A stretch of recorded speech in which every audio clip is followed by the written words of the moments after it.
Почему она не идет? Неужели ей не интересно, что произошло на самом деле? О чем ты с ним говорила? С кем? С Никитой. Да так, просто болтали. Ничего особенного. Да? Угу. А то, что он возник из ниоткуда. То, что он брат Анны, тоже ничего особенного?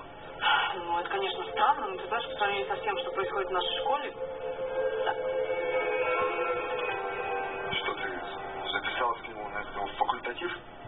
Да. По-моему, он милый. Милый? Даша, он один из них. Мы не знаем этого наверняка. Правда, мы тоже ничего не знаем. И она тоже, по-моему, была милой. Чем все закончилось? Андрей, это говоришь мне ты? Мы еле выжили, пока ты свои чувства на прочность проверял. Даша, я просил тебя уже прощения. Ты мне всегда будешь об этом напоминать? Так что, пожалуйста, будь осторожней. Держись от него подальше. Андрей, по-моему, я тебе тоже просила.